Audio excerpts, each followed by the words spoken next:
Yun, magandang umaga mga kababayan. Ako nga pala si Kois Jess. Ako nga pala si Captain Pugi, mga kababayan. Ngayon mga kababayan ay ituturo na namin sa inyo kung paano magawa ng pataw. Ito yung ginagamit namin mga kababayan para makahuli ng malalaking isda katulad ng talakitok, ng dugso, longnos, imperior yan. Ituturo namin sa inyo para malaman nyo kung paano gumawa. Yung pinapain namin dito, yung buhay na isda. Pwede rin ito yung tinatawag namin dito yung sulig o kaya yung mga pulahan ng isda, mga kababayan. Pwede rin siyang nipain. Mas maganda yung pain mo, mas maganda yung isdang mahuhuli mo, mga kababayan. Gawin na natin para may apply nyo rin sa hanap buhay nyo, mga kababayan. Kailangan nyo ng ano pala mga kababayan, styrofoam, tapos kutsilyo, kawayan, nylon syempre. Tapos tingga, sa kada pataw 4 na piraso. Yan yung bilog. Tapos 2 kawil, tsaka isang swivel. Yan. Ito mga kababayan, yung styrofoam na ginagamit. Halimbawa meron kayong box na basag o hindi na ginagamit, pwede nyo gawin ganito. Kasi mapapakinabangan nyo pa. Huwag nyo itatapon pag mayroon ng sira.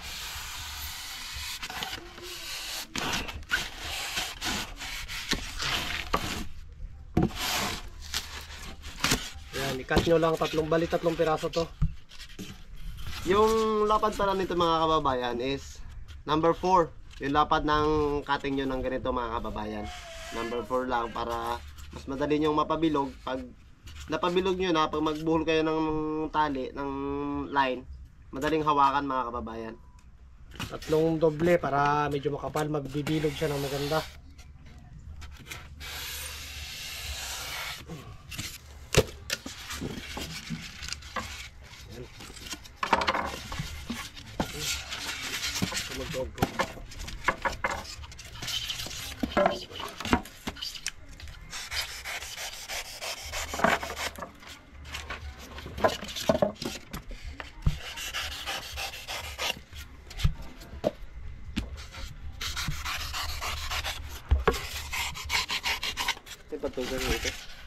Ito yung gagamitin nating pantuhog sa ating pataw, mga kababayan, para mapagsalib natin sila. Ito kailangan natin ng nylon na number 30 pang tali sa kanya, tsaka yung ano ng payong para ano matuhog na natin. Yan, habang nagatuhog si Captain Pugi mga kababayan, mag-prepare na tayo ng kawil at pamalbago o leader line. Yung ginagamit namin na leader line mga kababayan, number 40, tapos 3 di pa lang siya. Tapos yung setup ng kawil, ganyan, kailangan 2. Ito yung isasabit sa pain, tapos ito pabitay lang yan siya para ito yung pipitik sa isda pag kinagat. Simbolin na natin. Para pagkatapos ni Captain magtuhog, mabilis lang mabubuo.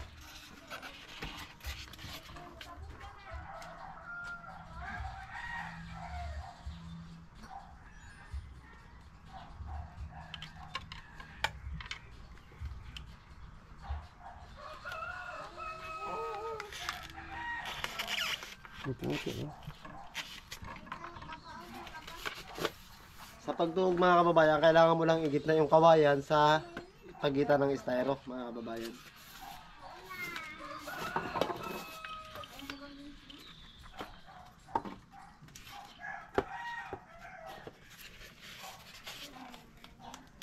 Yan mga kababayan, ituturo ko sa inyo kung paano magtali ng utso. Yan yung utso, 8 knots. Yan, bali yan, ipapalayo mo siya, hawakan to isa. Tutuhog mo dito. Tapos ipapasok mo sa butas. Tapos ibabalik mo doon ulit sa swivel. Tapos ibabalik mo rin doon sa pinagtusukan mo nung una. Yan. So ganito yung magiging itsura niya.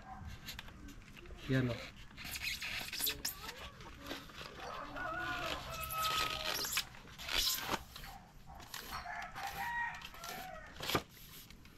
Kinakap.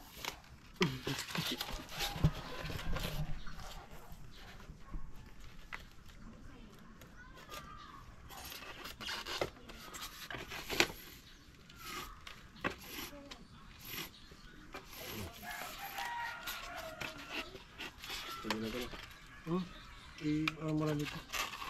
Yan. Tapos tuhog dun sa gitna.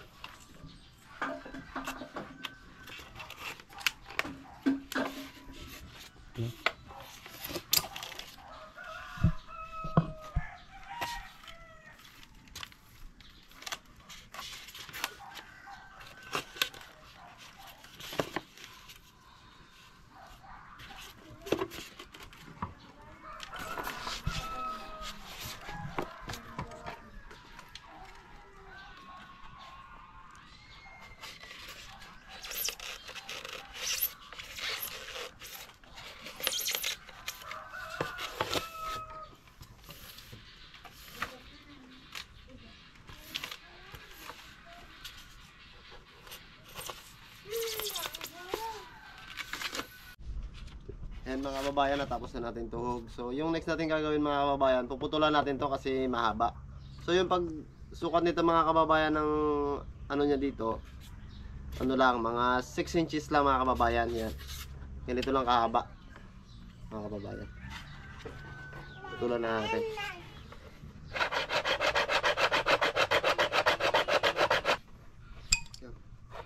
Ikaw nga ilan na. Ikaw yung kapitan. Yan mga kababayan, naputulan natin, oh. Yan. Talian na natin mga kababayan para yung form niya magtulis siya. Yan, maging matulis.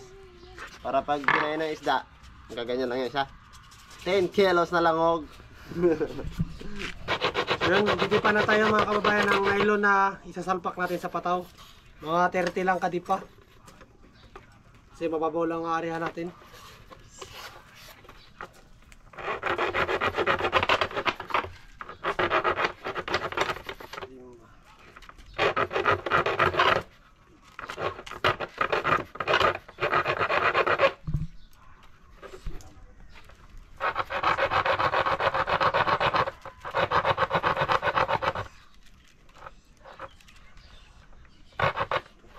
I-assemble na rin natin tong tingga para mabilis matapos.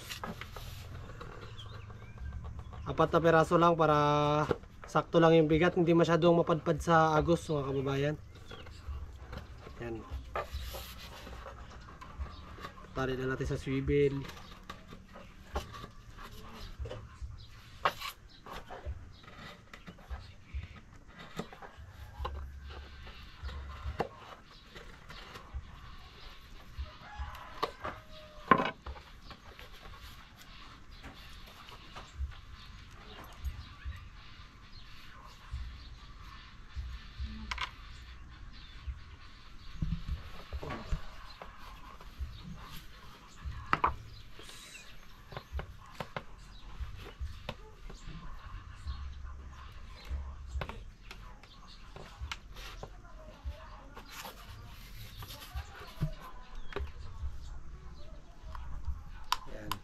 Set up leather line tapos swivel, tingga.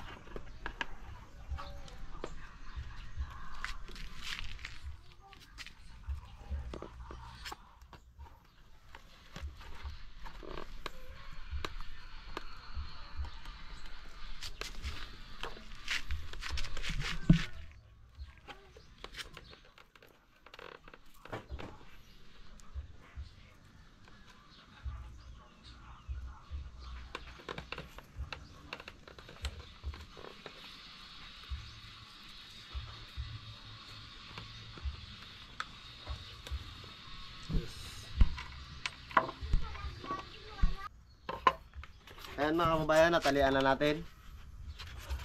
Bibilugin na lang natin ito mga kababayan. Babawasan natin ito yung gilid na ito para maging bilog na naman siya.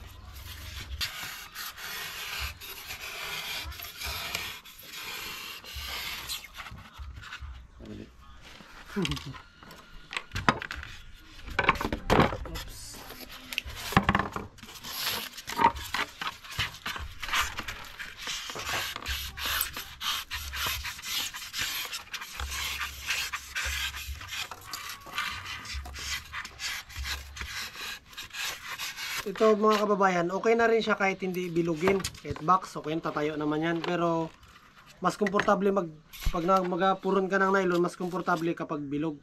Kaya yung sa amin, binibilog talaga namin. Saka mas maganda tingnan yung pataw.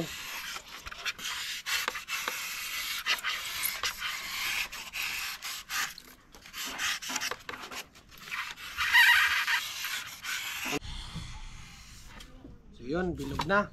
Ayan yung itsura ng ano. Halos tapos na siya, lalagyan natin ng nylon.